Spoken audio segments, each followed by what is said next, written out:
Ah, y lo que les quiero presentar es un anticipo, un resumen. Bueno, supongo que pudieron ver los textos sobre la comuna en México. Entonces voy a presentar como tres partes hoy. Primero, y eso se relaciona mucho con el texto que escribí sobre Tlatelolco y Ayotzinapa, es una cuestión de método, sobre cómo darle otra orientación a muchas de esas preguntas. Es un tema, una cuestión de método que remonta también a la cuestión del lugar del Estado en la política hoy y cómo acercarse a algunos de estos eventos traumáticos como la desaparición de los 43 estudiantes de Ayotzinapa o la matanza de Tlatelolco en el 68.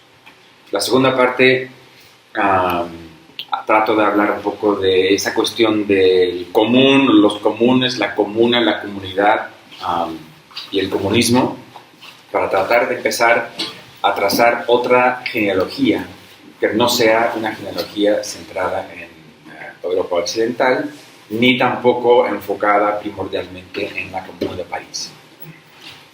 Y en la tercera parte, voy a tratar de ver qué pasa si reinyectamos esa genealogía alternativa de una historia intermitente de rebeliones comuneras en México y en América Latina en una mirada sobre Marx. Entonces, por eso el subtítulo Marx en México, México en Marx. Bueno, como epígrafe puse la frase de Lucio Cabañas, bienvenida a lo que no tiene inicio, bienvenida a lo que no tiene fin. Unos lo llaman necedad, nosotros lo llamamos esperanza, ¿no? Que se supone como los estudiantes de la normal rural estaban diciendo la frase que usaba siempre para dar la bienvenida a los nuevos ingresados de la escuela, ¿no? Bueno, como expliqué un poco o empecé a elaborar, en general creo que en la historiografía o la teorización política, por ejemplo sobre el 68, pero también sobre Ayotzinapa, hay una cierta tendencia en el discurso crítico sobre estos acontecimientos a adoptar la perspectiva enfocada, sino obsesionada con el momento traumático, con el momento de la violencia, el momento de la matanza o de la desaparición.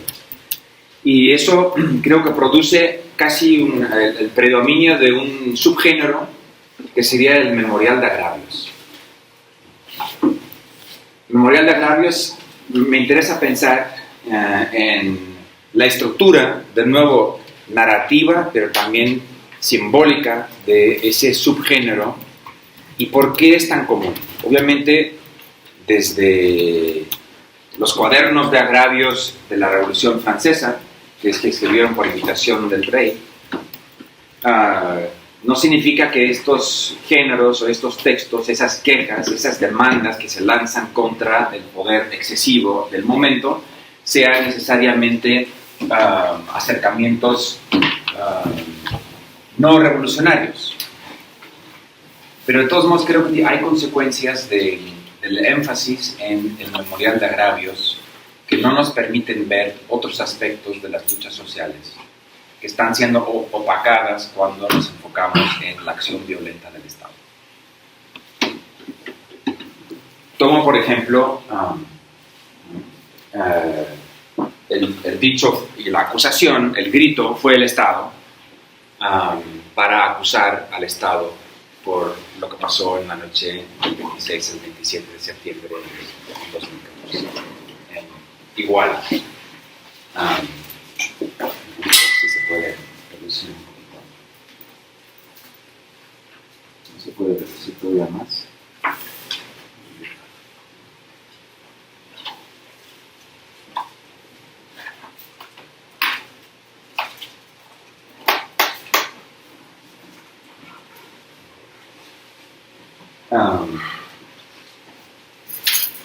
Yo creo que el problema con ese grito es que produce un consenso casi inmediato de denuncia, en mi opinión, legítima por la demanda de responsabilizar a los culpables, de enjuiciar a los culpables, pero también es una moralización en la cual, en cierta forma, todo el mundo puede estar de acuerdo.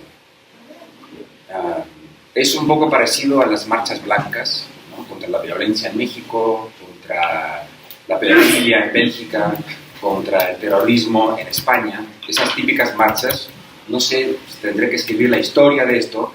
En Bélgica, según las cronologías que he estado analizando, fue uno de los primeros lugares donde esto ocurrió. Estamos hablando de finales de los 90. En Bélgica hubo un gran escándalo de una red de pedofilia que incluía a muchos jueces y muchos políticos. Entonces fue todo un escándalo porque había 2 niñas que estaban encerradas y que murieron porque atraparon al violador, al pedófilo, y no quiso soltar, como casi una película, no quiso soltar el lugar donde tenía a esas 2 niñas. Y después ese caso, que fue evidente que fue el responsable de la muerte de esas 2 niñas, más o menos se perdió en el aparato jurídico de Bélgica. Entonces, después de la lucha, la guerra lingüística de los años 50, finales de los años 50, esa marcha es una manifestación donde todo el mundo iba vestida de blanco, como aquí también las marchas contra la violencia, y tenían pancartas como, por ejemplo, donde se decían, tengo vergüenza de ser belga. Entonces esa es creo muy común. Agamben también habla un poco de esto en sus diarios, su diario sobre la política de los años 90 y la campaña de los Mano Puliti en Italia, que también, ¿no?, tanto los mafiosi como los jueces que iban a la tele para decir estoy avergonzado de mi pasado. Significa que sí hay una politización de lo afectivo, de la vida afectiva, pero también significa una moralización de la política. Porque si uno piensa, una marcha donde todo el mundo angelicalmente va vestido de blanco, todo el mundo es inocente, y todo el mundo está en contra de la pedofilia, en contra de la violencia, en contra del terrorismo. Porque ¿quién está a favor de la pedofilia? De modo que estas marchas, en mi opinión, no representan ningún antagonismo político. Son marchas, sobre todo contra la violencia en México, contra la pedofilia en Bélgica, de la buena conciencia masiva. De hecho, Fox hasta llamaba a la gente a participar en las marchas. Significa que se quita por completo el poder político. Lo mismo pasa, obviamente en otra escala, un poco con la cuestión fue el Estado, o la denuncia de la violencia, la desaparición de los chavos de la rural. Porque en cuanto uno empieza a rascar un poquito, más allá de la denuncia de la desaparición o de la violencia, casi inmediatamente se abren brechas políticas, donde de repente familiares van a decir, pero ¿qué estaban haciendo los chavitos ahí? ¿Por qué robaron esos autobuses? ¿Y por qué no están en las aulas? Estos de Ayotzinapa nunca están estudiando. ¿O por qué van robando dinero? ¿Están boteando? Etcétera. Entonces ahí, en cuanto uno va más allá de la denuncia o el memorial de agravios moralizante, solamente después o antes se abren las divisiones políticas de izquierda a derecha, de igualdad, de socialismo, individualismo, de denuncia del activismo de los estudiantes y todo el discurso conservador. Por algo habrá sido, algo habrán hecho. No nada más no les pasa a todo el mundo. Pero creo que es un fenómeno muy común, incluso para hablar de rebeliones. Cuando hay levantamientos, no lo quiero psicologizar, no quiero dedicarme a hacer como un refrito de Octavio Paz para decir que el mexicano y su relación con la muerte, pero algo con la fascinación necropolítica, de que obviamente el Estado interviene con una represión feroz. Y eso hace muy difícil enfocarse en el momento del levantamiento popular. Pero cuando se escribe la historia de estos acontecimientos, por ejemplo, lo que Luis Hernández Navarro llama la Comuna de Oaxaca, y si se escribe en clave de memorial de agravios, de nuevo se enfoca la política desde el momento de la represión. Y eso, en cierta forma, da protagonismo al Estado represor y no a la rebelión desde abajo. Entonces, lo que estoy proponiendo metodológicamente es que nos enfoquemos en como una ilustración de los ciertos problemas que puede haber con ese tipo de orientación en el subgénero del memorial de agravio, para ver qué tipo de trabajo se exige para poder rascar e ir más allá o buscar más acá del momento de represión, cuáles fueron los momentos de organización social, de levantamiento, de sublevación, de resistencia, de rebelión que precedieron a esos actos de represión, para devolverle el protagonismo al actor popular o comunitario. Doy otro ejemplo: Memorial a las víctimas de la violencia en México. Y el caso más obvio, obviamente, es el 68. Cuando se conmemora, ¿cómo se conmemora el 68? Casi siempre el 2 de octubre no se olvida. Pero si no se olvida el 2 de octubre, en el mismo acto lo que se está olvidando son los 121 días de rebelión que pasaron durante el verano anterior al octubre. De nuevo, se escribe mucho más porque es como un poco también el autolatigazo, la autoflagelación de rascarse los vestidos o los hábitos, porque también cíclicamente podemos regresar, como lo hace Elena Poniatowska en La noche de Tlatelolco, a ese momento en 1521, donde ya hubo la matanza en Tlatelolco, que parece que mítica o cíclicamente se va repitiendo como el inconsciente político de México, que es un poco la interpretación que le da Octavio Paz en su postdata al laberinto de la soledad. Último ejemplo. Resistencia a utopía, memorial de agravios y crónica de revueltas y profecías acaecidas en la provincia de Chiapas. 500 años de memorial de agravios, y en ese caso ya se empieza a anunciar el cambio de perspectiva que estoy proponiendo. Veamos entonces más bien cuáles son las crónicas de revueltas y profecías acaecidas en Chiapas, en Oaxaca, en Guerrero, en Morelos, en Michoacán, etc., en vez de dejarnos cegar por la violencia y la represión del Estado. En cierta forma, psicológica o inconscientemente, a nivel del imaginario, le estamos haciendo o estamos redoblando el trabajo de represión del Estado al enfocarnos tanto en el momento de violencia. Incluso metodológicamente creo que es un principio muy importante. René Zavaleta, al que ya mencioné por su libro sobre el poder dual, en un texto, no sé si todavía muy leído, muy estudiado, es un ensayo corto sobre el Estado en América Latina.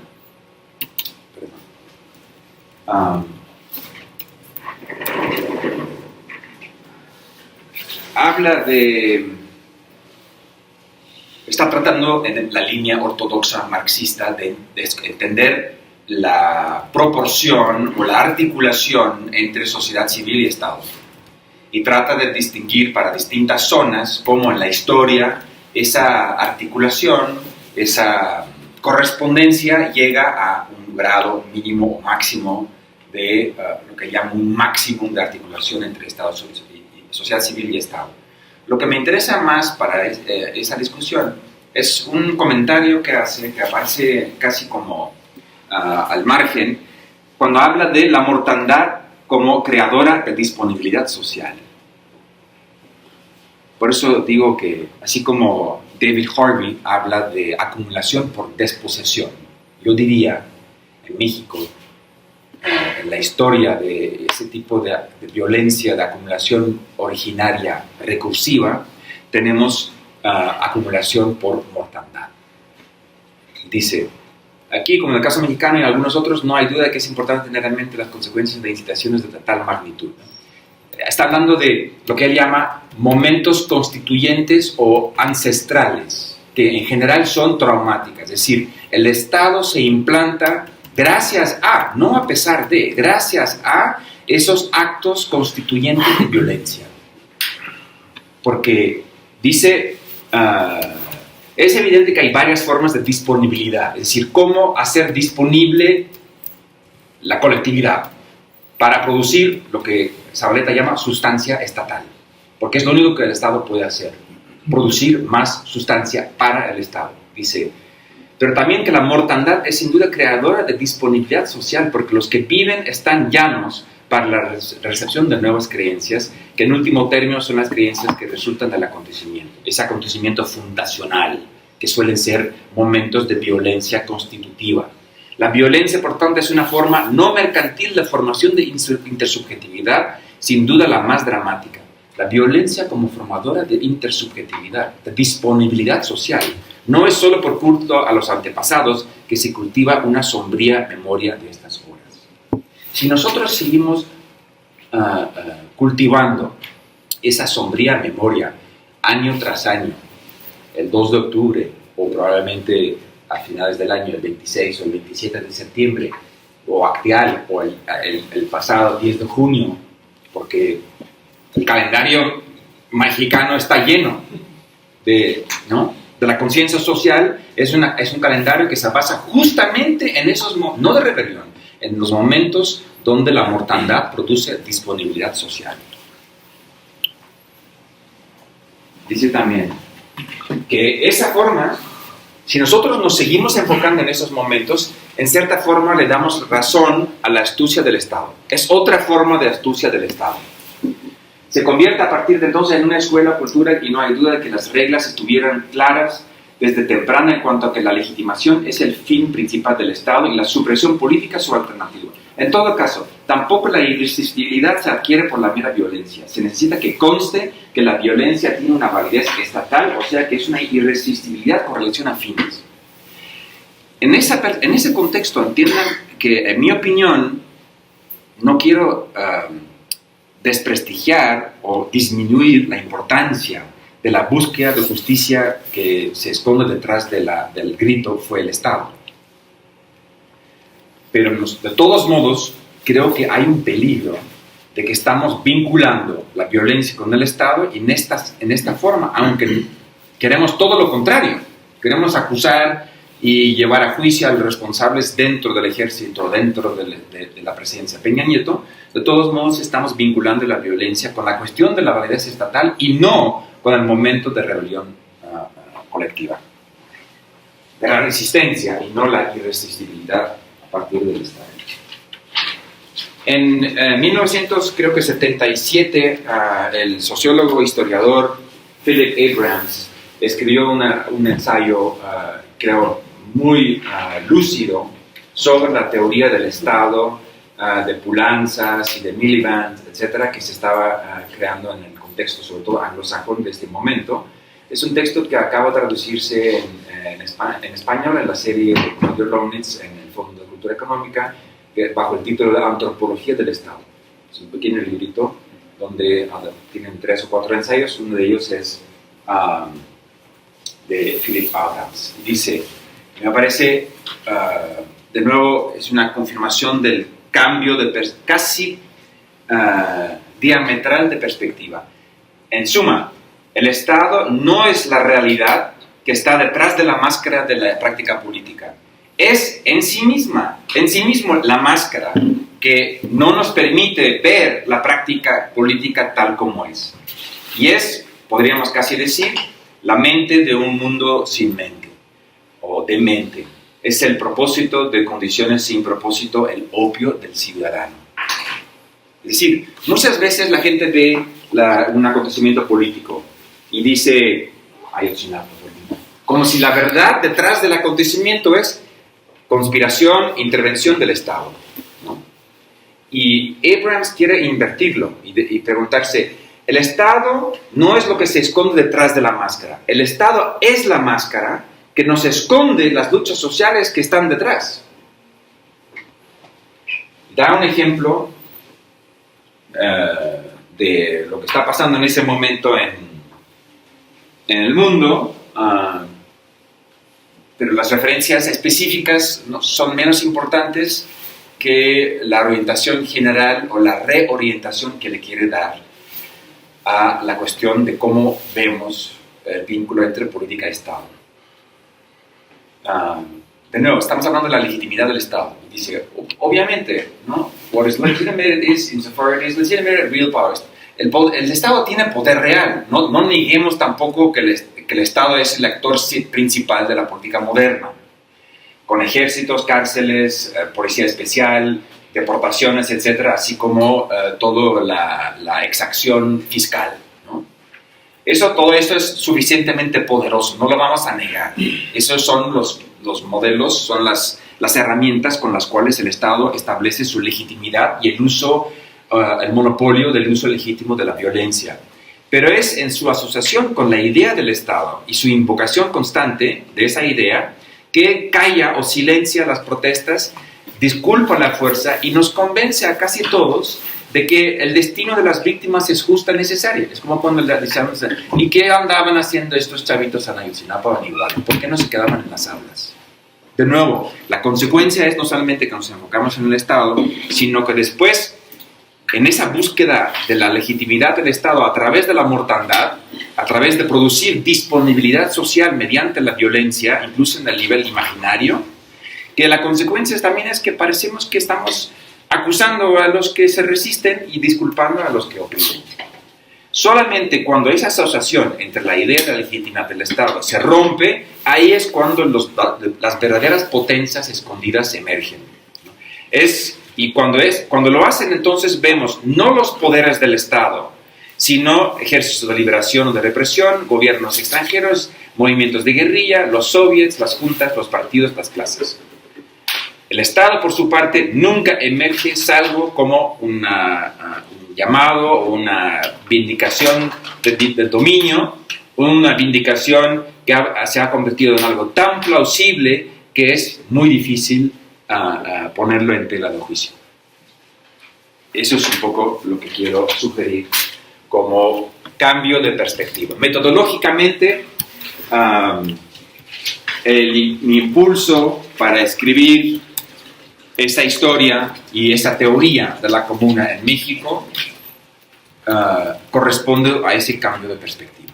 El desplazamiento de el Estado, la violencia y la represión hacia cuáles son esas potencias escondidas reales que emergen cuando vemos más allá de la máscara que es el Estado. Como dicen los zapatistas, ¿no? Detrás de la máscara estamos ustedes.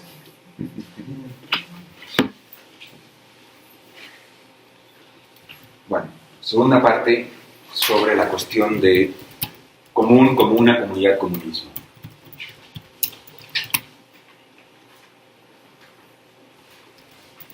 Otro epígrafe, esta vez de Marx.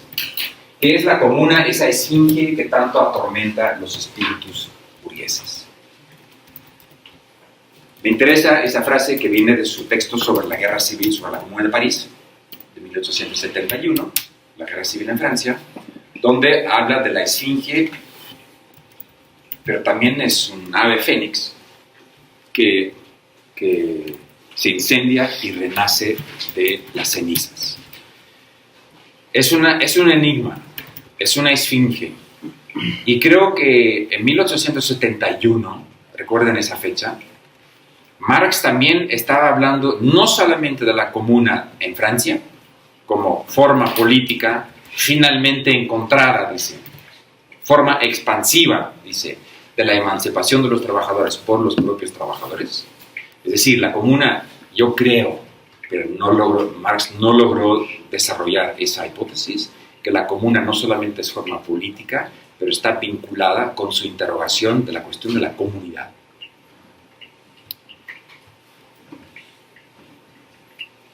En Francia, o en francés, o en italiano, o en español,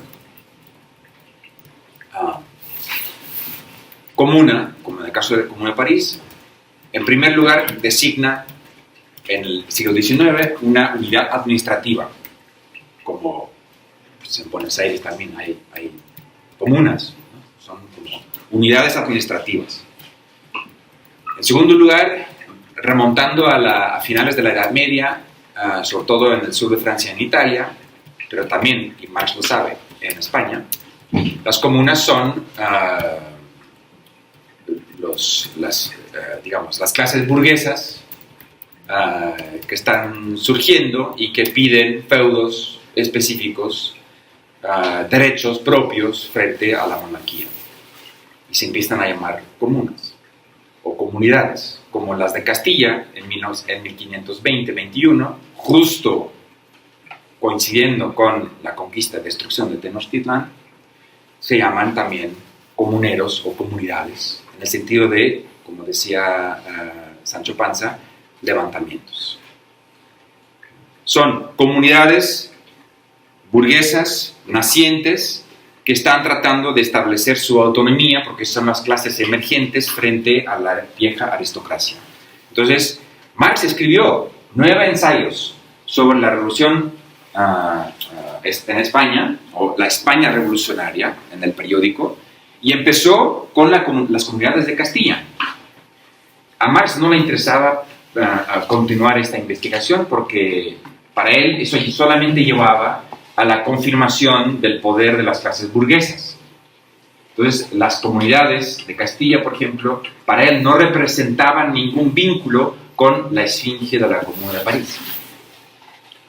Sin embargo, en varios textos, por ejemplo, en la parte central de los Grundrisse, que es la parte que los europeos siempre ignoran, y que aquí en la ENA o en otras partes de América Latina son los capítulos que siempre se enfatizan, porque es donde habla Marx de formaciones económicas precapitalistas. En el librito, por ejemplo, que salió también en la biblioteca de José Arico, con el prefacio de Hobsbawm, como un librito separado, ¿no? Esa parte central, histórica, donde Marx está tratando de hacer ¿qué?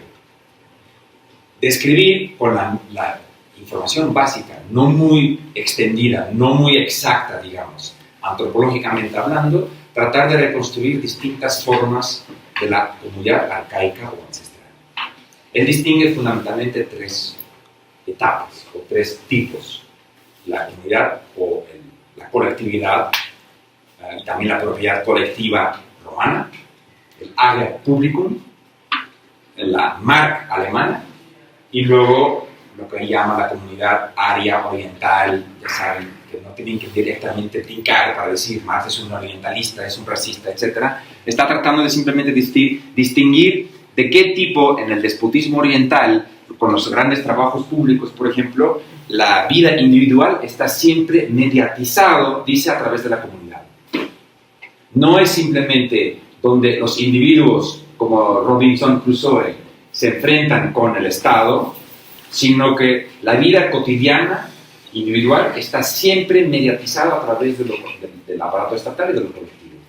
Y está tratando de distinguir, bueno, ¿qué pasa cuando, obviamente hay propiedad privada en Roma, pero cuando se reserva una parcela de tierra fuera de la zona urbana, se llama Ager Publicum, y hay otro sistema económico de organización social para gestar, para administrar esa tierra colectiva. ¿Cómo se distingue y cómo se compara con la propiedad colectiva de los bosques, por ejemplo, en Alemania? Entonces son 3 etapas claramente distinguibles. Por cierto, para retomar la cuestión de la ontología de hace 2 días, Jean-Luc Nancy, en su libro sobre la comunidad desobrada, en un momento trata de proponer, va a Marx, que claro, también se quiere dar la autoridad de la referencia a Marx, y cita ese fragmento o un fragmento parecido del texto de 1859, la contribución a la crítica de la economía política, donde Marx justamente hablaba de esas 3 formas. Pero lo que está tratando de hacer Nancy es establecer una ontología del ser en común o del ser con. Por lo tanto, quiere hablar de qué significa ser con, o cuál es la ontología del ser en común. Être commun, être en commun, être avec, mit sein, de Heidegger, ¿no? O miteinander sein, ¿no? Estar el uno con el otro, o la una con la otra. Curiosamente, eso es una pequeña nota. Jean-Luc Nancy corta en la cita, hay puntos suspensivos, corta 3 momentos importantes en esa cita, que son los 3 referentes históricos. Entonces, mientras Marx está tratando de distinguir, dice, no es lo mismo hablar de propiedad colectiva en Roma, en Alemania o en Asia. Lo que hace Naussi es borrar, literalmente, borrar el referente histórico, genealógico, para convertirlo en, miren, aquí Marx está hablando de la articulación entre lo universal y lo singular. De hecho, Marx no habla de lo singular, habla de la particularidad, pero en la nueva jerga hay que decir que es singularidad. Mira, el propio Marx nunca fue comunista sin respetar también la absoluta singularidad de cada uno, ¿no? Eso es a lo que me refería un poco con... Es una ontologización de la cuestión de la comunidad, donde lo que literalmente se borra y se reduce a puntos suspensivos es esa esfinge, ese enigma de la esfinge, de la historia de la comuna en sus distintas formas, que no son las mismas, no se pueden equiparar, no se puede, o se puede, pero a mí no me interesa tanto hablar de qué significa ser en común, porque yo inmediatamente me preguntaría, ¿cuándo? ¿En 1982 o 83 en Francia? ¿O en 1200 en Italia? ¿O en el año 1? ¿No? ¿O en el año 50 en las comunidades comunistas cristianas primitivas? No es lo mismo. Quisiera aquí hacer, el enfoque va hacia de nuevo una doble forma de recalibrar el trabajo sobre cuestiones de comunidad y comuna. Aquí, como digo, en el texto sobre la comuna mexicana en inglés que les puse en la bibliografía, ocurre una especie de división de trabajo. Si uno lee a los politólogos o los filósofos, hablan de la comuna como forma política. Y su ejemplo siempre es la Comuna de París, o quizás, si son novistas, la Comuna de Shanghái. Pero todos nos dicen que la Comuna de Shanghái es un retorno a la nobleza, al gran ejemplo, ¿no? Siempre francés. Incluso Badiou, en Teoría del Sujeto, dice que Lenin, se supone, según la anécdota mítica, Lenin bailaba en la nieve cuando el poder de los soviets duró más de 71 días. Porque entonces habían superado el límite de la Comuna de París. Si lo vemos de esta forma, significa que en el embudo siempre empieza y termina con la Comuna de París. Pierde de vista cosas que Marx sí sabía, que hay cosas como las comunidades de Castilla, como comunas y comunidades. Marx tiene varias palabras en alemán, casi nunca habla de Gemeinschaft, ¿no? Como que está el término típico en la sociología de la comunidad frente a Gesellschaft, ¿no? De sociedad. Habla de Gemeinwesen, literalmente ser común, pero Gemein también es una especie de ser genérico, ser como común y corriente. Si van a la farmacia, pueden comprar Advil o pueden comprar la marca ¿cómo se llama? El doctor Simi, ¿no? Es decir, pueden comprar la marca genérica. De eso hablamos. El ser genérico del ser humano, como especie, es común. El ser común, ¿no? Que no es lo mismo que Gemeinde, que es, de nuevo, al mismo tiempo algo que se llama el común o la comunidad como unidad administrativa, ¿no? En alemán Gemeinde, en flamenco mi idioma Gemeente. Entonces, si tú vas en el coche y de repente ves placas, ¿no? Usted está entrando en la comuna de, ¿no? O en Gemeinde. Por cierto, cuando Marx llega a París en 1843, empieza a utilizar el término común para traducir Gemeinde o Gemeinwesen.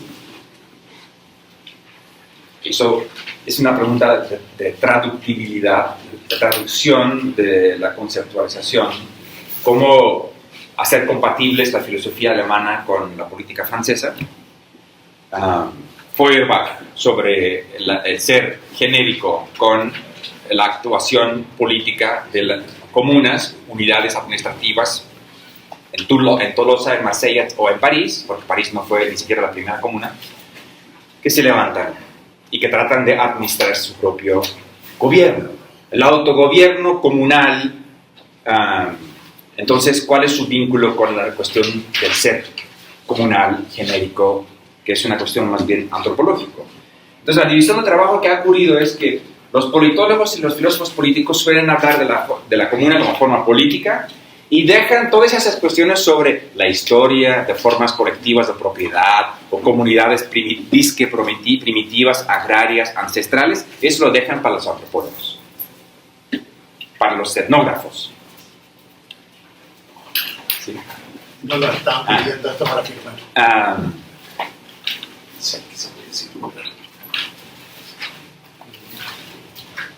Por ejemplo,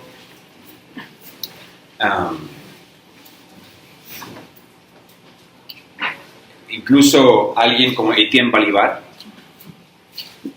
que en su contribución para leer el Capital, el libro de Capital, que es el texto de elementos fundamentales del materialismo histórico, se esperaría que en ese texto se hablara un poco de este fragmento de los Grundrisse, de las formaciones económicas precapitalistas.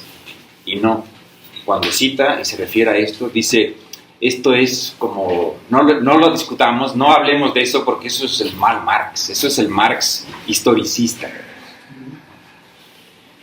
Frente a todas las discusiones también en México y en otras partes de América Latina, donde este fragmento, las llamadas Formen, ¿no? Las formas económicas precapitalistas, es como el ritual de pasaje que hay que, ¿no? Hacer siempre en la ENA para discutir, ¿no? Bueno, ¿y cómo definimos la estructura social y económica azteca? ¿Y qué nos dice Marx? Bueno, Marx tiene muy poco que decir, por lo menos en sus textos publicados hay como 7 o 8 referencias a los aztecas, habla un poquito más de los incas, pero como les voy a tratar de sugerir, de hecho habla mucho más de lo que uno pensaría también de la sociedad preconcesional. Yo quiero conectar esa frase de Marx con ese fragmento retraducido de Sagún, donde en el momento de la matanza del Templo Mayor, de 1521, los informantes nativos le dicen a Sagún o a uno de sus secretarios, pues algunos intentaban salir, ahí en la entrada no seguían. Esa es la traducción que Garibaldi hizo del náhuatl para corregir la versión cristiana de Sagún. Los apuñalaba, otros escalaban los muros pero no pudieron salvarse. Otros se metieron en la casa común, ahí sí se pusieron en salvo. Otros se entremetieron entre los muertos y fingieron muertos para escapar. Aparentando ser muertos se salvaron. Pero si entonces alguno se ponía en pie, lo veían y lo acuchillaban. La sangre de los guerreros, cual si fuera agua, corría como agua que se ha encharcado y el hedor de la sangre se alzaba al aire, y de las entrañas que parecían arrastrarse. Y los españoles andaban por doquiera en busca de las casas de la comunidad. Por doquiera lanzaban estocadas, buscaban cosas, por si alguno estaba a punto ahí. Por doquiera anduvieron, todos lo escudriñaron, en las casas comunales por todas partes rebuscaron. La palabra que aquí se traduce como casa comunal o casa de la comunidad es calpulco. Sagún lo traduce como capilla de los cures o capilla de las pirantes, porque es la casa del calpuli. El calpuli es la palabra que Sagún, como buen cristiano, tradujo como parroquia, porque como veía que la gente se reunía y tenían ídolos religiosos en esas casas comunales, obviamente el equivalente para un cristiano era hablar de parroquias con sus capillas, o sus iglesias, o sus templos, Entonces, Calpulco era capillas de los templos. La nueva traducción, me parece, nos ofrece un camino muy interesante para empezar a escribir esa historia subterránea de la comuna en México. Propongo, bueno, por eso estaba refiriéndome antes a ese debate al que hay que pasar, porque por lo menos en los años 50, 60, con Monzón y otros, había que pasar porque ¿qué es el calpulli? ¿Cómo definirlo? ¿Cómo traducirlo? Entonces, toda la cuestión, que no es solamente terminológica, porque obviamente, traducirlo como barrio o vecindad. Propongo una cosa. ¿Por qué no traducirlo como comuna? Porque tiene la misma ambivalencia. Es una administración, una unidad administrativa. Por eso barrio, vecindad no está mal. Son varias casas que se organizan colectivamente como según el modelo de familia grande, no la familia nuclear burguesa, que tienen sus parcelas de tierra que poseen en común, que no se pueden enajenar, que no son de propiedad privada, que se tienen que heredar y que se organizan políticamente según un sistema comunal, democrático. Podríamos decir entonces que cuando los españoles se meten a las casas comunales y por todas partes rebuscaron, la historia de la conquista, destrucción y colonización de Tenochtitlán es también la historia de la destrucción de la comuna. Y el recuerdo, aunque sea fantasmático o imaginario, voy a hablar de eso en un segundo, el recuerdo, aunque sea en el imaginario o digamos en la ficción, pero ahora, como decía Benjamín hace 2 días, en un sentido positivo, la ficción, el remanente fantasmático que queda de aquello que ha sido destruido y que en algún momento poseímos, que quizás es puro fantasma, es una esfinge que atormenta a los espíritus burgueses, porque entonces los españoles inmediatamente tenían que destruir la estructura colectiva y la economía comunal que encontraron en Tenochtitlán y sus alrededores para privatizar, de hecho, para justificar la apropiación de esas tierras, porque al no tener noción de propiedad privada, como dice Sepúlveda, eran de hecho salvajes. Porque la definición del ser civilizado es tener un concepto de propiedad privada, ¿no? Y como los indígenas no lo tenían, dice literalmente Sepúlveda, pues Dios nos dio toda la tierra en común. Entonces, como ellos no lo han apropiado y no tienen conciencia de propiedad privada, nos deben dejar apropiar y explotar las tierras. Es casi un mandamiento, un imperativo bíblico. Por cierto, esa es la página de Sahagún, donde aquí habla del Calpulco. Entienden que esa hipótesis no se podría formular a través de la traducción que hizo Sahagún, porque entonces estamos hablando de estructura religiosa, divina. Entonces toda la cuestión, cuando la gente habla de la sociedad precortesiana, es su relación, ¿no?, de los tenochcas con los dioses. Mientras que cuando Garibay vuelve a traducir del náhuatl directamente, y ahora tenemos ediciones, sobre todo en inglés, porque los anglosajones son genios en eso, donde tienen el náhuatl, el español de Sahagún, y el inglés o el español de la retraducción de especialistas del náhuatl que vuelven al texto original. Que también es interesante porque uno puede preguntarse en qué forma, de nuevo, si pensamos que hay que pensar no en el memorial de agravio, sino en la voz de la rebelión, hasta qué medida los informantes, incluso con la cristianización que introdujo Sahagún, nos estaban dando elementos como subversivos que están en la versión en náhuatl.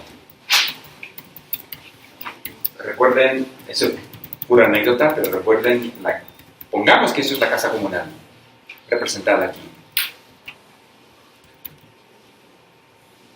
25 Manzanares en la Merced, en 2017-18, se redescubrió la casa más vieja de la Ciudad de México, que obedece al plan del Calpulli. Ahora es centro cultural para niños, donde tienen todavía el dintel y el marco casi idéntico a lo que tenemos. Se supone que es una casa de 1536 por ahí.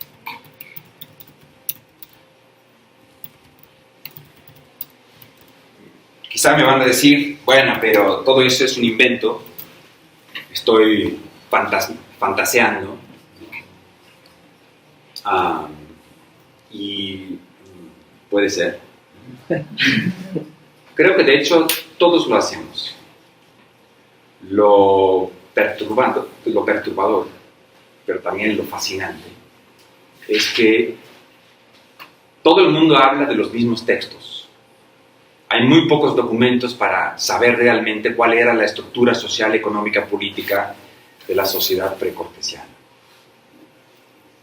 Más difícil todavía establecer alguna continuidad. Entonces, no estoy hablando de influencias o de continuidades materiales, digamos. Estamos realmente hablando de la interpretación y quizá del inconsciente o de la ficción. Pero, como dice Lewis Morgan, el famoso precursor de la antropología moderna, en un texto clásico que se llama Ancient Society, la sociedad antigua, de 1877, donde tiene un capítulo sobre la Confederación Azteca. Está hablando sobre todo, su fuente de información su primaria es el mundo iroqués, ¿no? Pero también tiene un capítulo sobre la Confederación Azteca porque ve conexiones, similitudes. Y dice Morgan, que es el famoso responsable por la división tripartita entre salvajismo, barbarie y civilización, que todo el mundo, bueno, que en Argentina obviamente conocen muy bien, gracias ¿no? Debido a, por causa de Sarmiento, pero no hay que pensar simplemente que eso es en defensa de la civilización según una teología progresista. Morgan tiene una mirada muy interesante que le fascinó, de eso voy a hablar al final, a Marx, sobre quizá la superioridad de lo que él llama la fase superior de la barbarie. Y dice, él también usa Acosta, Torquemada, Herrera, etc. Y dice que los historiadores, the historians of Spanish America, may be trusted in whatever relates to the acts of the Spaniards and to the acts and personal characteristics of the Indians, in whatever relates to their weapons, implements, and utensils, fabrics, food, and raiment, and things of a similar character. Le pueden hacer confianza cuando los españoles están hablando de la guerra, de las armas. En todo lo demás, dice, hay que tomarlo realmente con un grano de sal. Dice, in whatever relates to Indian society and government, their social relations and plan of life, they are nearly worthless. No tienen valor alguno, los historiadores españoles. Cuando hablamos de la organización social, sus hábitos, sus relaciones, su plan de vida. Porque no han aprendido nada y no saben nada de ninguna de estas cosas. Estamos, por lo tanto, libres, at liberty, para rechazarlos y empezar de nuevo. We are at liberty to reject them in those respects and commence anew, using any facts they may contain which harmonize with what is known of Indian society. Estamos libres para usar estos materiales como se nos dé la gana y tratar de interpretarles de otra forma. ¿Cuál era el problema, sobre todo para Morgan? Dice, cuando hablan del Tlatoani, lo traduce como rey, ¿no? Entonces, hay una especie de tabla de equivalencias entre los términos en náhuatl y las traducciones al español. Así como Calpulco se convierte en capilla, Calpulli se convierte en parroquia, Tlatoani en rey. Entonces, de repente tenemos todo el vocabulario de la teoría política europea, senadores, reyes, mayordomos, sacerdotes, curas, etc., digamos, de la teología política cristiana europea, que no nos permiten entender para nada la diferencia específica de la sociedad azteca. Por eso dice, tenemos el derecho a empezar de cero. Yo me lo tomo a pecho y digo, entonces empecemos a cero. Porque estos mismos datos, los mismos textos, todo el mundo los interpreta de forma diferente, para su propio uso. Y eso es un brinco, pero creo que unos años antes del texto de Morgan, 1874-75, en México, aquí se publica un periódico que se llama La Comuna. Después cambió su nombre, después de 20 números más o menos. Es un periódico de 4 paginitas.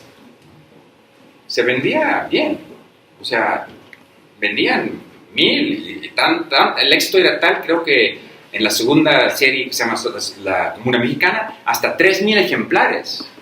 Que si ustedes venden 3000 ejemplares de un libro académico hoy, es un bestseller. Entonces, en ese periódico, La Comuna, lamentablemente, como pueden ver, la primera página del periódico no está completa. José Valadez, en su libro sobre el socialismo libertario en México del siglo XIX, describe el periódico, y me pregunto si él no tenía acceso a la edición completa, porque cita incluso, en esa primera página aparecía un discurso de un comunero exiliado de Francia, que llegó después de la represión a México. Por cierto, otro vínculo, pero en la otra dirección. Esa represión, de nuevo, digamos que la represión sangrienta de la Comuna de París es otro momento fundante para la izquierda en Francia. ¿Quién era el responsable de esta matanza? Se llama el carnicero de la Comuna de París. ¿Dónde creen que se entrenó? En México. ¿Por qué? Porque estaba aquí con Maximiliano. Y después del fusilamiento de Maximiliano, tuvo que huir de Veracruz, llegó con la cola entre las patas a Francia, después lo condecoraron, lo ascendieron, y podemos imaginar, de nuevo, estamos hablando de tratar de reescribir un poco la historia, que dijo, nunca más nos va a pasar lo que nos pasó en México. Entonces, cuando se levantaron en París, es casi, la represión de la Comuna de París es mexicana, podríamos decir. ¿Sí? Entonces, en ese periódico de La Comuna dicen,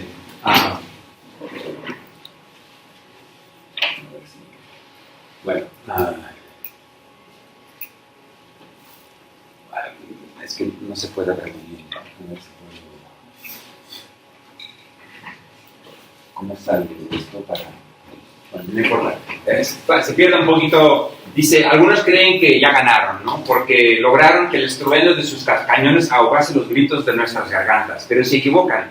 Mientras quede un solo hombre y una sola mujer, existirá la comuna, porque los grandes principios son inmortales, y ellos solos, sin ayuda exótica, logran hacerse paso, matar a la mentira y brillar en el espacio como un sol de perenne verdad.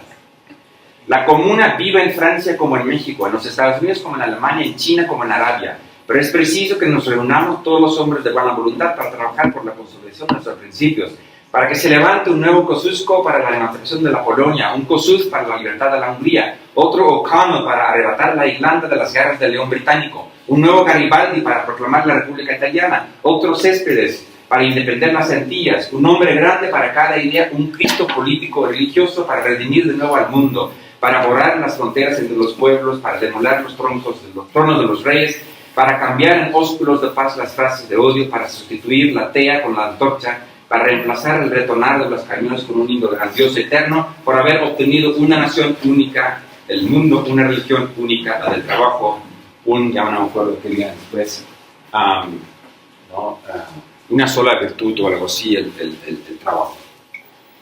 A eso me refiero, una conciencia muy aguda de que la comuna, si logramos consolidar sus principios que son eternos e inmortales, y que han dado ya lugar a varios levantamientos y luchas por la independencia anticolonial, que también va a llegar a México.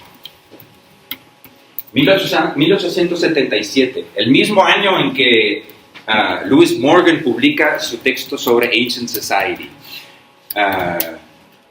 Plotino Rodacanati, un mormón griego espinosista socialista utópico, ¿no?, publica en el periódico El Combate una columna que se llama La Comuna Americana.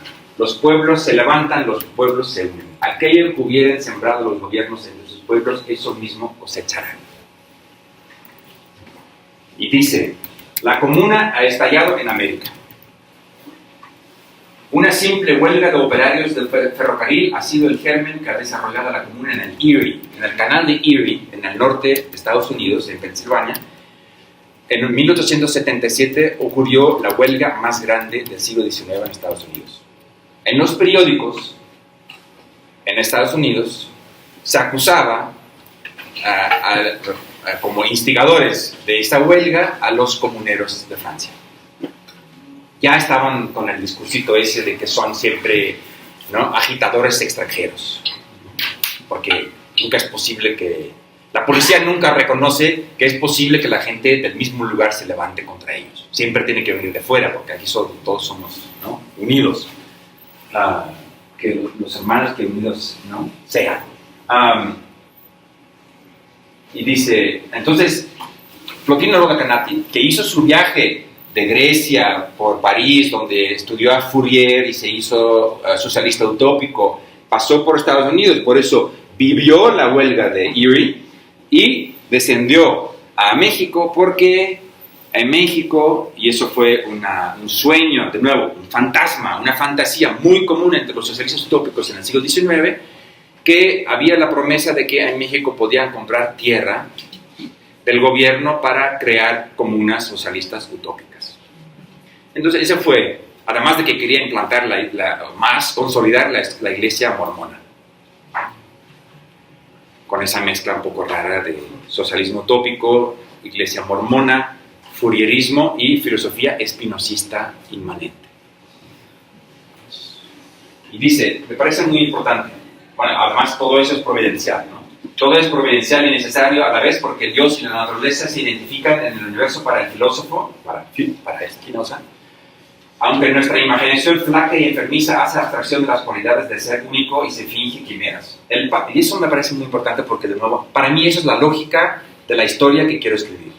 Dice Rodacanati, el pasado está en el presente.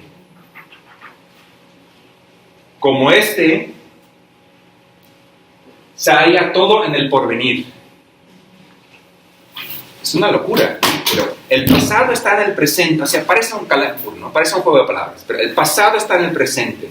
El pasado de la comuna destruida en la destrucción de Tenochtitlán en 1521 está en el presente, así como se halla todo en el porvenir. Para entender el pasado que está presente en el presente, hay que pensar que está todo en el porvenir. Mirar con atención y deducir lógicamente los acontecimientos de nuestra época es ver lo futuro con anticipación. Es extraordinaria como frase, para entender la lógica de la temporalidad que se quiere adoptar para escribir ese tipo de historia de la comuna. Y al final dice, así pues, creemos que sobre la ley infalible de la analogía, que la comuna extinguida, aunque aparentemente en París, germinando en toda Europa y transmigrando a los Estados Unidos de América, no dejará de visitarnos dentro de poco tiempo, cual ave viajera y peregrina que se cierne sobre los pueblos corrompidos para purificarlos y devorar a los tiranos que los infestan, cual el fatídico búho se coloca sobre la choza del enfermo atraído por la putrefacción, cantando el himno de la muerte. Nosotros saludamos con regocijo y entusiasmo a la bella aurora de nuestro porvenir, deseando a sus adeptos salud y solidaridad. Por cierto, en la edición que hizo Carlos Illanes de los textos de Rodacanati,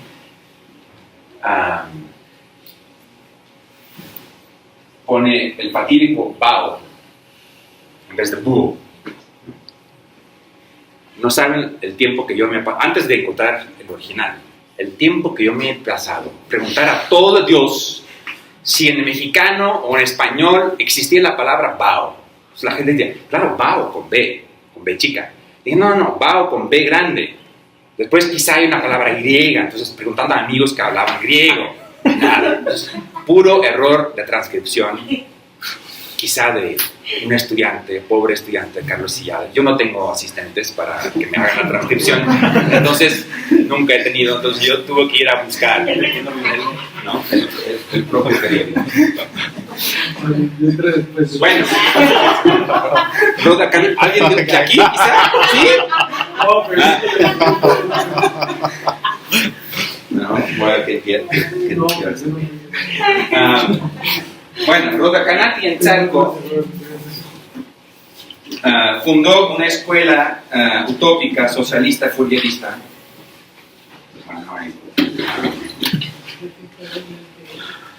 donde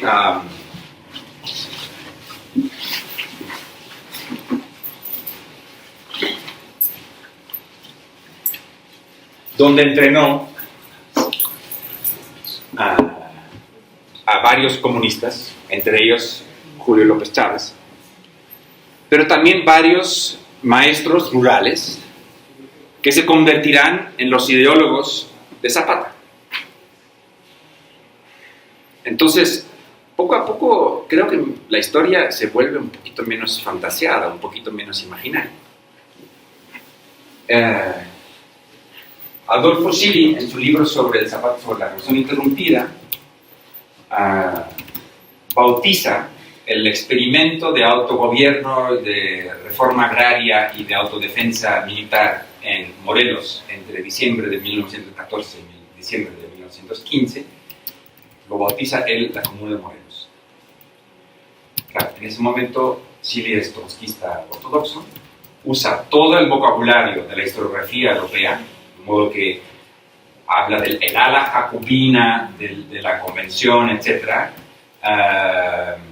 Entonces, obviamente habla de la convención, los jacobinos, y habla de la Comuna de Morelos. Porque quiere encontrar en México también que el momento fuerte de la revolución sería como la Comuna de París, pero ahora en Morelos.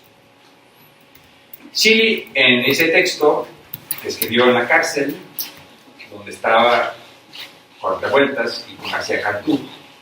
García Cantú estaba escribiendo su libro sobre el socialismo en México, donde tiene un capítulo sobre Marx y sobre la Comuna.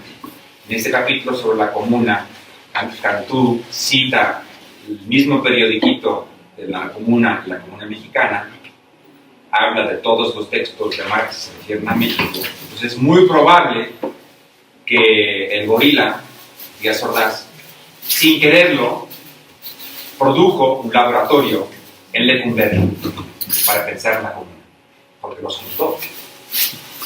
De vuelta, García Cantú, Schily y otros. Ahora, parece que es una imposición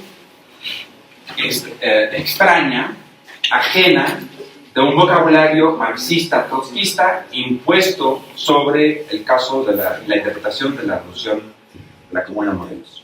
Sobre todo en la primera edición, el texto de Schily está lleno de la jerga marxista.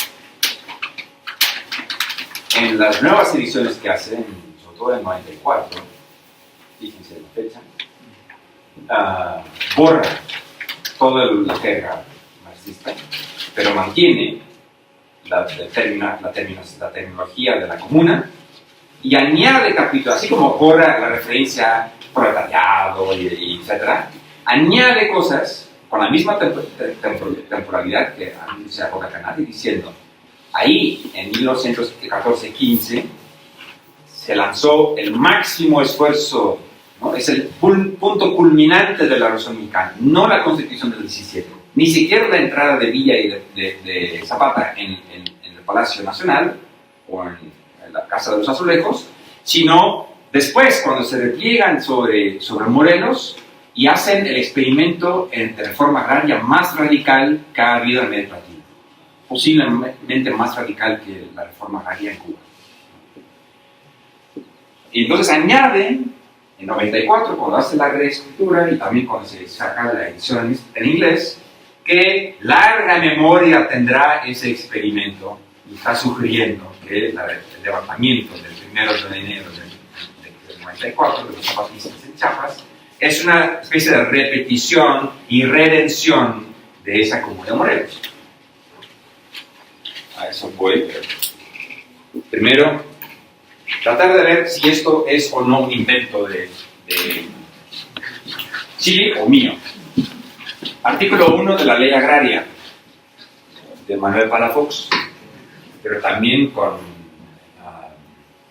Otilio Montaño, estudiante de la escuelita de Chalco. Estamos viendo un poquito la historia. Se restituyen a las comunidades e individuos los terrenos, montes y aguas de que fueron despojados, bastando que aquellos poseen los títulos legales de fecha anterior al año 1856, la desamortización, para que entren inmediatamente en posesión de sus propiedades. Artículo 3. La nación reconoce el derecho tradicional o histórico. La incertidumbre, ¿no?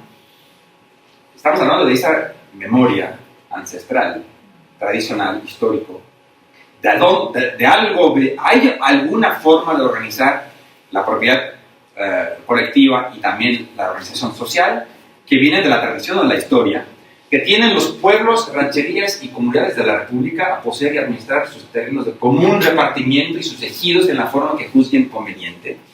Y por último, artículo 19, se declaran de propiedad nacional los montes y su inspección se hará por el Ministerio de Agricultura, ¿no? Con Manuel Palafox, en la forma en que la reglamente y serán explotadas por los pueblos a cuya jurisdicción correspondan, empleando para ello el sistema comunal. No se explica qué es esto, el sistema comunal. Entonces, me parece que hay que pensar que queda en la memoria intermitente esa reflexión sobre el sistema comunal de administrar las tierras y autogobernarse. En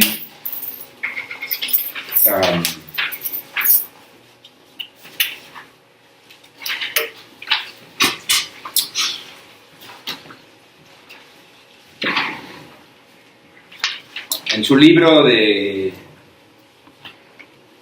Raíz y Razón de Zapata, Jesús Sotelo Inclán hace una reconstrucción.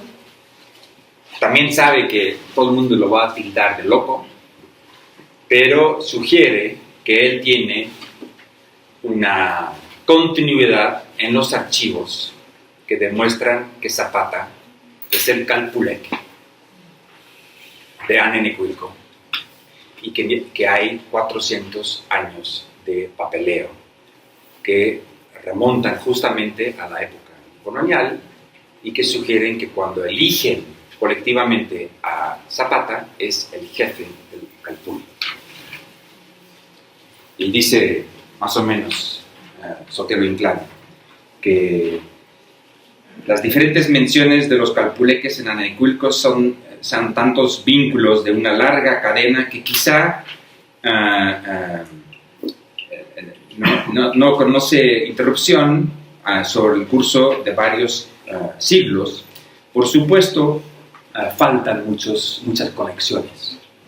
Pero no es sorprendente que hay tantos datos, tantos hechos concretos sobre lo que habrá sido preservado. Y si desde el pasado más remoto hay una línea recta que llega todo hasta Emiliano Zapata, tenemos buena razón para decir que él también fue un calpuleque. Entonces, si pensamos en esa estructura del Calpulli como comuna, no es sin razón pensar que la comuna de Morelos efectivamente es una especie de comuna. No solamente invento de un trotskista o de un belga.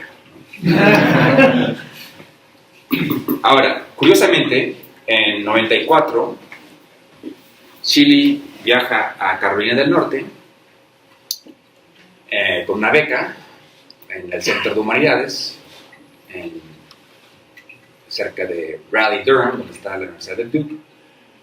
Conoce obviamente a Mignolo y compañía, se familiariza mucho con el pensamiento postcolonial y decolonial, también empieza a leer todos los subalternistas, ¿no? Cuja y otros. Escribe empieza a leer estos textos históricos donde después en la Universidad de NYU va a presentar en el librito Historia a Contrapelo, donde hay una especie de, yo llamaría un cambio de paradigma dentro del caso de Chile, que es, de nuevo, creo, un ejemplo como el del barco para el paso de Marx a Heidegger. El caso de Chile es sintomático de un cambio donde los ex-marxistas, ex-trotskistas se convierten literalmente, no a la religión, sino, un poquito al PRD, y después al subalternismo. Y por lo tanto, cuando él escribe Chapas, La razón ardiente, sobre ese lado oscuro que es la alternativa a la modernidad occidental, uno esperaría, como lo había anunciado en la reescritura de su libro sobre la relación mexicana, que va a llamar el levantamiento en Chiapas una comuna. Y no. Porque ahora dice que ya ha abandonado, ya se ha curado del trotskismo, y que toda esta terminología de comuna, derechos, etcétera, todavía está demasiado apegado a la tradición eurocéntrica del racionalismo individual, de las libertades, los derechos, etcétera, y que ahora hay que entender la realidad chapaneca a partir de los mitos y las costumbres y lo que él, ¿no?, a través del trabajo de su alumna Reina Rux, llama la comunidad estatal. Invento interesante. Yo creo que es un intento de superar la división entre sociedad y Estado, o entre comunidad o comuna y Estado. ¿Pero qué es la comunidad estatal? Y ahí Chile adopta simplemente los términos del libro de Rux, ¿no?, El Príncipe Mexicano.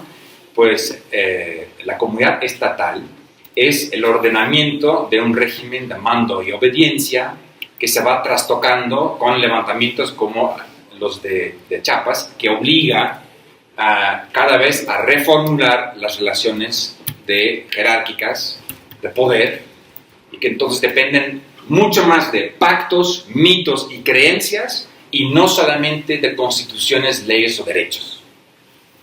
Por lo tanto, Chile habla de Chiapas, pero jamás lo llama comuna.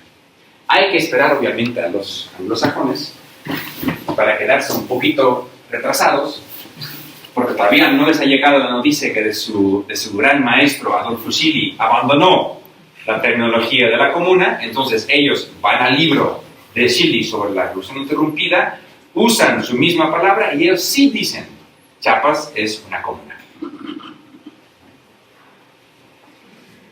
Todavía parece que en estos casos es una especie de dominación impuesta por otros sobre los levantamientos, sobre las rebeliones. Y quizá en Oaxaca es el primer momento cuando hay una especie de autodenominación. Obviamente llegan todos los europeos, Raúl Vanegas,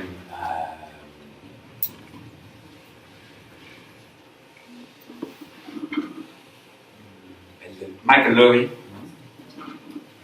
gran amigo, que hablan y celebran la Comuna de Oaxaca, pero yo tendría un poco de recelo porque ellos lo celebran porque reconocen la repetición de la Comuna de París. Entonces, de nuevo, estamos descarrilados. Otra vez vamos allá. Lo que he tratado de sugerir es que, de hecho, hay esa otra vertiente de la historia. ¿Y qué pasa si esta vertiente de la historia ahora la reinsertamos para darles una lección a los marxistas de Europa occidental? Sabemos de Marx que tiene unos comentarios bastante racistas sobre los mexicanos. Hay un librito sobre Marx en México en la obra de Marx y Engels, donde se hace la recopilación de las menciones de México en la obra disponible hasta aquel entonces, que creo que de 1939, la recopilación. En una carta a Engels dice Marx: los españoles son ya seres degenerados. Todos los vicios de los españoles, pero un español degenerado, un mexicano, ese es el ideal.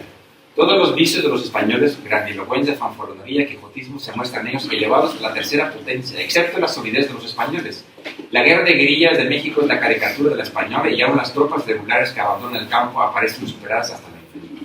Hay que reconocer, en cambio, que los españoles no han producido un genio como el de Santa Anna. Bueno, mi esposa es mexicana, mis hijos son medio mexicanos, entonces no creen que lo pongo con gusto. Algo que también hay que añadir, esa frase que siempre se cita, quizá es sarcasmo de parte de Marx, porque justo lo que viene antes es que él está leyendo una historia de la intervención americana en estadounidense en México, de un militar, Ripley. Entonces es posible que aquí Marx está llama a Ripley cosas mucho peores de lo que aquí dice los mexicanos. Entonces es muy posible que, creo que García Cantú lo sugiere en su libro sobre el socialismo de México, que Marx aquí está simplemente parafraseando. Eso es lo que dice Ripley con su prejuicio en contra de los mexicanos, que no es la opinión propia de Marx. De todos modos, eso es menos importante que el hecho de que Marx en los años 70 empezaba a leer y a aprender cada vez más sobre formas de propiedad colectiva y organización comunal en el mundo, para tratar de enriquecer su análisis de la forma capitalista para la cual Inglaterra y en menor medida Francia eran los ejemplos paradigmáticos. En 1870-71, una populista rusa, Vera Zasulich, le pregunta a Marx su opinión porque están angustiados en Rusia los marxistas, porque leyendo El Capital dice: tenemos la impresión de que para poder llegar al comunismo primero tenemos que pasar por el capitalismo. Entonces nosotros, los populistas rusos, pero también digamos, populistas agrarios que querían trabajar desde la comuna agraria, la oficina rusa, nosotros queremos saber qué hacemos con esas estructuras económicas y sociales que están vigentes todavía aquí en el campo, en Rusia. Van a tener que modernizarse, van a tener que pasar por la industrialización. Es una cuestión de etapas, y Marx se pasa varios días tratando de construir una carta de respuesta. Estos borradores, la carta que finalmente envió, se pueden encontrar, también busquen eso, el Marx tardío, editado por Theodor Shanin, S-H-A-N-I-N, donde Marx dice: por favor, no conviertan el texto del Capital en una filosofía de la historia cuya única virtud sería que es una filosofía de la historia suprahistórica, aplicable a todos los casos. Lo que yo dije en el Capital solamente vale para Inglaterra. Entonces, está luchando él mismo con la cuestión de las etapas, la teleología de la historia, la linearidad de la historia. Y finalmente sugiere: no hace falta pasar por la etapa del capitalismo. Quizá la obshchina, la comunidad agraria en Rusia, puede ser el punto de arranque directo para pasar al comunismo como una especie de retorno de la comunidad arcaica en condiciones superiores. Esa frase la toma de Lewis Morgan, que dice: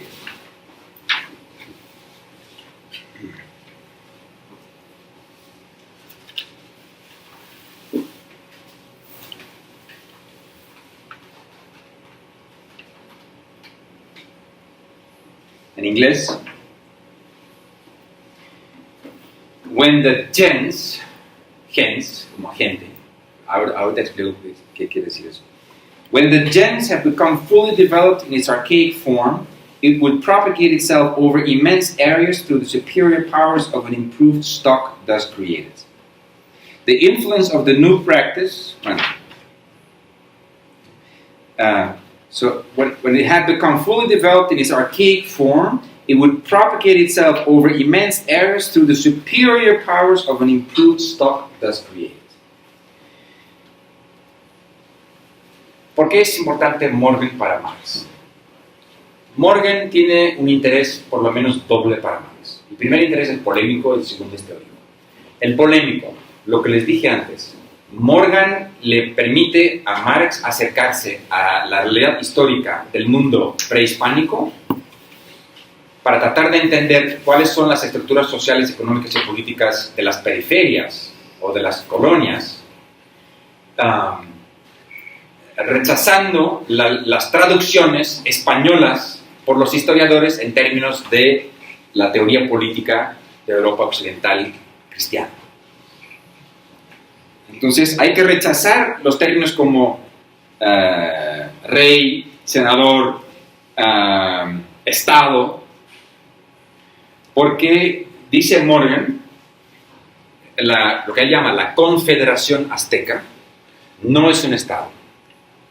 No se organiza como sociedad o civitas, sino como gens, ¿no? O como fratría.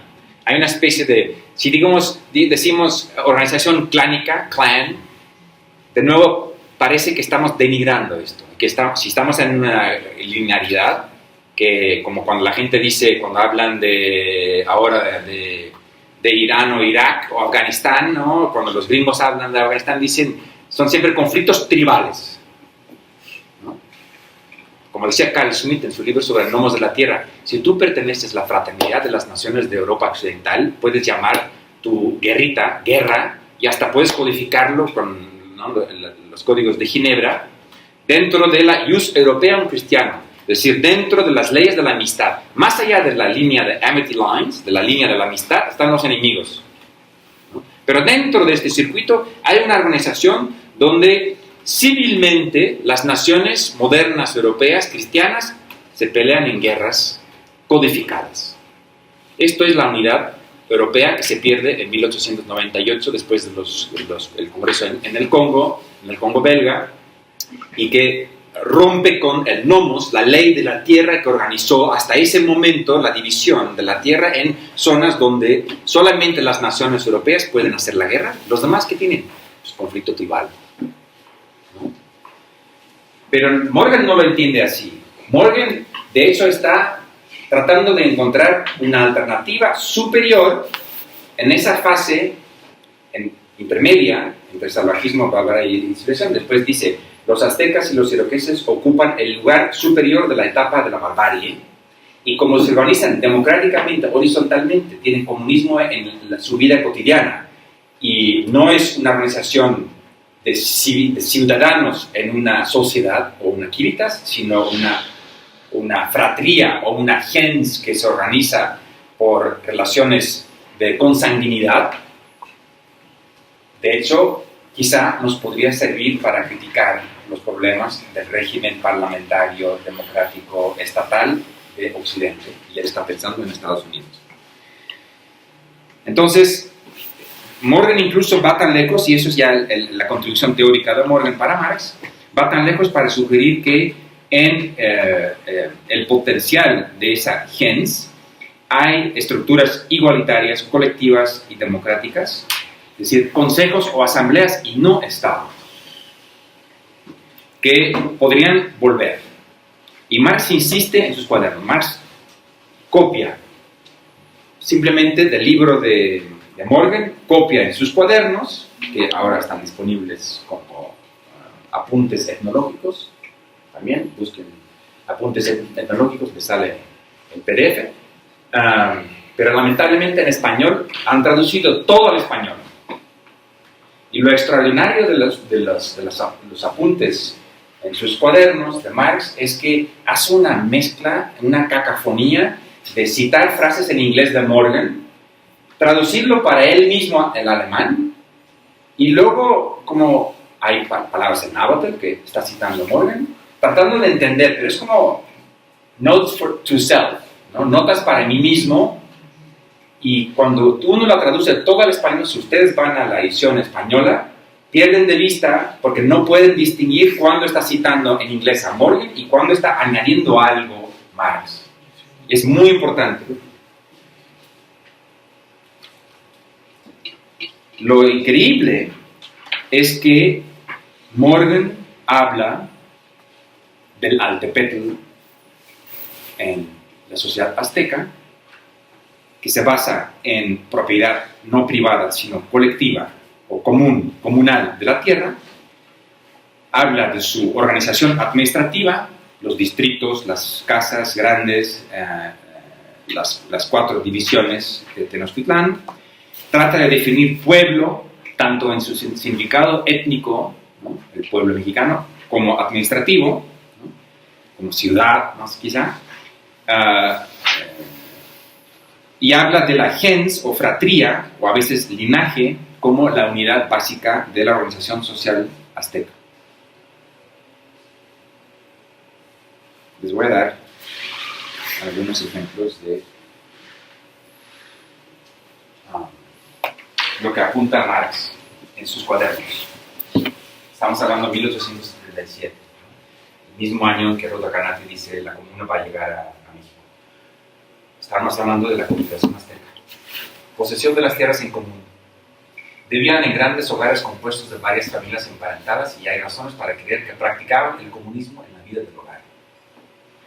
Sin duda las casas del pueblo de México eran en general grandes viviendas comunes, large tenement houses, dice Morgan. Otra traducción quizá muy buena para Calpulli, large tenement houses. No es una casa familiar, es una casa de la gran familia, es una vivienda o una colonia, si quieren, con capacidad para alojar de 10 a 50 y 100 familias en cada uno. El pueblo de México se dividía geográficamente en barrios, cada uno ocupado por un linaje o fratría, y cada barrio subdividido, cada subdivisión la ocupaba una comunidad de personas ligadas entre sí por algún vínculo común o gens. Y así cada barrio tenía debajo de sí otros muchos pequeños con el número de sus dioses que este ídolo le mandó a adorar, en lo que Sagún llamaba las capillas o las casas comunales, pero que también son lugares de reunión política, son lugares de asamblea, de consejo, de los soviets de los aztecas. Hecho el repartimiento sobre dicho, los que se hallaron agraviados, aquí sí, memorial de agrarios, los que se hallaron agraviados con sus parientes y amigos se fueron a buscar otro sitio, a saber, Tlatelolco, perdón por la errata, en las cercanías, Indinea. Marx habla de Tlatelolco. Y ya lo habla desde un memorial de agravios. Los aztecas que estaban agraviados se fueron a la vecindad cercana de Tlatelolco. El factor parentesco que unía a la comunidad, omitido por Clavijero, es que todo eso es Marx, pero citando a Morgan. Y si ustedes lean a Armando Bartra, son las mismas referencias en la modo de producción asiática, cuando habla de qué es el Calpulli, etc. Ocurren otras cosas, por cierto, un poco más extrañas, por decirlo amablemente. Porque Bartra empieza diciendo, obviamente, ningún antropólogo en la ENA puede mencionar el nombre de Morgan, ni siquiera de su alumno Balandier. Balandier empieza a hablar del Calpulli. Morgan todavía no habla nada más de Altepetl y la Altepetlali, no habla todavía de Calpulli, pero Balandier inmediatamente lo empieza a hacer a partir de los textos de Alonso de Zorita. Entonces, Bartra sugiere que por la linealidad, ¿no?, y por eso de salvajismo, barbarie, que no podemos seguir hablando en esos términos porque ha tenido un efecto nefasto sobre la antropología moderna. Sin embargo, sin mencionar que la cita que va a dar como para ofrecernos una mirada alternativa estaba ya presente no solamente en Morgan, sino que Bartas probablemente la encontró en los apuntes tecnológicos de Marx que salieron en los años 70 en español. Dice, entonces, el factor parentesco, ¿en qué consistía el núcleo, el lazo social de la comunidad que no discute bien Clavijero? Es completado por Herrera, quien dice, había otros señores que llevaban parientes mayores, los Sachans, y todas las heredades eran de un linaje o gens que vivían en un barrio, como Calpulli, ¿no? Y había muchos de estos que fueron repartimientos de cuando vinieron a poblar la tierra de Nueva España y se dio su parte a cada linaje y hasta hoy las han poseído. Eso es Morgan, hasta hoy, ¿no? Bueno, citando a Herrera, siglo XVI, XVII. Y se dio su parte, y no son particulares de cada uno, sino en común, y el que las poseía no las podía enajenar, aunque las gozaba por su vida y dejaba a sus hijos y herederos. Y si alguna casa, añade Marx, expresión feudal de los españoles, porque casa tampoco describe bien de qué estamos hablando.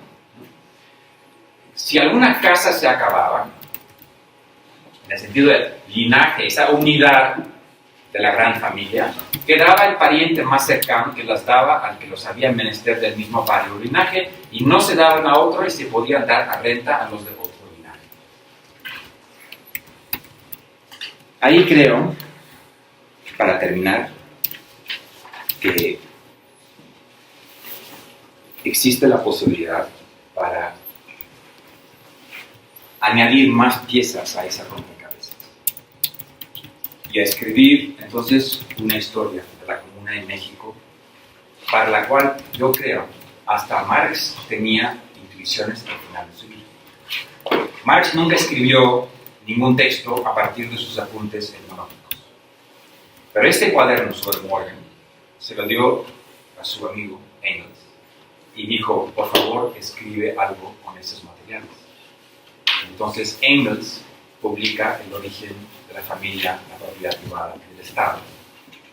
No me acuerdo qué año, 1884, por ahí, creo, o quizá en el final de los 70, donde de repente la gente que sí ha leído y ha tratado de rescatar las menciones de los aztecas en Marx y Engels, dicen, solamente Engels se interesa por los aztecas, porque en el libro sobre el origen de la familia, el Estado y la propiedad privada, hay como 25 referencias a los aztecas. Pero eso no es de Engels, eso lo tomó prestado, porque su amigo se lo ha pasado y que yo estoy demasiado viejo y enfermo, por favor usa mis borradores, te paso mi cuadernito, algo que muy pocas veces ocurre hoy en día, ¿no? Entonces, te paso mi cuadernito y haz con él lo que quieras. Y escribió eso. ¿Por qué?